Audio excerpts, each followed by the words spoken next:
Assalamualaikum warahmatullahi wabarakatuh. Kami kelompok 4 yang beranggotakan Billy Bramanta Sandi, Dandi Triwijaya, Sofa Izati Asyari, dan Vinda Auliasari akan mempresentasikan hasil kerja kelompok kami yang berjudul Penilaian Autentik dan Non-Autentik. Penilaian autentik atau authentic assessment merupakan suatu proses pengumpulan, pelaporan, dan penggunaan informasi mengenai hasil belajar siswa dengan menerapkan prinsip-prinsip penilaian. Pelaksanaan berkelanjutan, bukti-bukti autentik, akurat dan konsisten sebagai akuntabilitas publik atau Pusat Kurikulum 2009. Menurut Johnson 2002, penilaian autentik memberikan kesempatan kepada peserta didik untuk menunjukkan apa yang telah mereka pelajari dan kuasai selama proses pembelajaran. Juga menyebutkan penilaian autentik berfokus pada tujuan pembelajaran secara langsung, kerjasama, dan menanamkan tingkat berpikir yang lebih tinggi.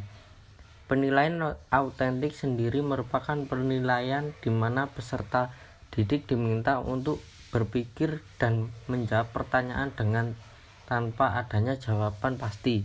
Contoh penilaian autentik seperti karya, portofolio, uraian, tugas jurnal maupun pameran. Prinsip-prinsip umum penilaian autentik. 1.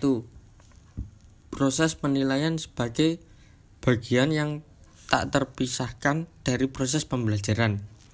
2. Penilaian harus mencerminkan dunia nyata, bukan hanya masalah dalam lingkungan sekolah. 3. Penilaian harus dengan menggunakan berbagai ukuran, metode, dan kriteria yang sesuai dengan karakteristik serta esensi pengalaman belajar. 4.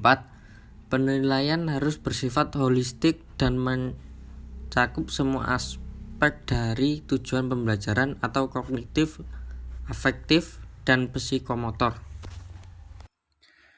Prinsip-prinsip khusus penilaian autentik. Yang pertama, materi penilaian dikembangkan dari kurikulum. Kedua, bersifat lintas muatan atau mata pelajaran. Ketiga, berkaitan dengan kemampuan peserta didik. Keempat, berbasis kinerja peserta didik. Kelima, memotivasi belajar peserta didik. Keenam, menekankan pada kegiatan dan pengalaman belajar peserta didik. Ketujuh, memberikan kebebasan peserta didik untuk mengkonstruksi responnya. Yang ke-8, menekankan keterpaduan sikap, pengetahuan, dan keterampilan. Ke-9, mengembangkan kemampuan berpikir. 10, menjadi bagian yang tidak terpisahkan dari pembelajaran. Ke-11, menghendaki balikan yang segera dan terus-menerus. Ke-12, menekankan konteks yang mencerminkan dunia nyata. Yang ke-13, berkaitan dengan dunia kerja. Ke-14, menggunakan berbagai cara dan instrumen. Saya, Sofa Izati Asyari, akan melanjutkan presentasi mengenai penilaian non-autentik. Penilaian non-autentik atau penilaian konvensional adalah penilaian untuk menunjukkan pengetahuan dan keterampilan peserta didik dari apa yang telah diperoleh selama pembelajaran. Penilaian non-autentik bisa dilakukan melalui tes, ulangan, dan ujian. Ulangan di sini seperti ulangan pilihan ganda. Tidak seperti penilaian autentik, penilaian non-autentik tidak dapat menggambarkan kemajuan belajar peserta didik secara menyeluruh, karena hasil belajar peserta didik hanya digambarkan dalam bentuk angka atau huruf yang terlihat abstrak. Karakteristik penilaian non-autentik. Yang pertama adalah pilihan jawaban terarah atau terbatas. Yang kedua, mendorong untuk mendapatkan jawaban hafalan yang benar. Yang ketiga, kurikulum yang telah mengarahkan penilaian.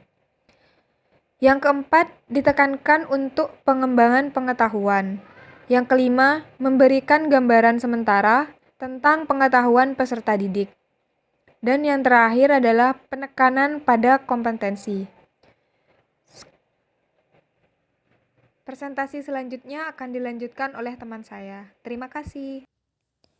Baik, saya Vinda Auliasari akan melanjutkan presentasi mengenai prinsip-prinsip penilaian. Yang pertama, sahih atau valid, yaitu penilaian harus dilakukan berdasar pada data dari kemampuan yang diukur. Yang kedua, adil, dengan tidak menguntungkan atau merugikan peserta didik hanya karena latar belakang yang berbeda. Perbedaan hasil penilaian haruslah disebabkan oleh capaian belajar peserta didik. Yang ketiga, objektif, di mana penilaian tidak dipengaruhi oleh subjektivitas penilai. Selanjutnya ada terpadu, yaitu penilaian tidak boleh terlepas atau melenceng dari pembelajaran dan mengacu pada proses pembelajaran yang dilakukan. Lalu menyeluruh dan berkesinambungan, yaitu penilaian dapat dilakukan dengan berbagai teknik dan instrumen, diselenggarakan sepanjang proses pembelajaran, dan menggunakan pendekatan assessment as learning, for learning, and of learning secara proporsional. Terbuka di mana pihak penilai dan pengguna hasil penilaian berhak mengetahui proses dan acuan yang digunakan dalam penilaian. Selanjutnya sistematis, di mana penilaian dilakukan secara berencana dan bertahap dengan mengikuti langkah-langkah baku. Beracuan kriteria, karena pada kurikulum berbasis kompetensi, penilaian memiliki kriteria untuk dapat membandingkan hasil penilaian peserta didik. Accountable, yaitu penilaian harus dapat dipertanggungjawabkan baik dari segi teknik, prosedur maupun hasilnya, serta kebermaknaan penilaian tersebut bagi peserta didik dan proses belajarnya. Sekian presentasi dari kelompok kami, kurang lebihnya mohon maaf, dan apabila ada pertanyaan, saran, kritik, sanggahan, atau tanggapan, bisa langsung diajukan melalui kolom komentar YouTube. Terima kasih. Wassalamualaikum warahmatullahi wabarakatuh.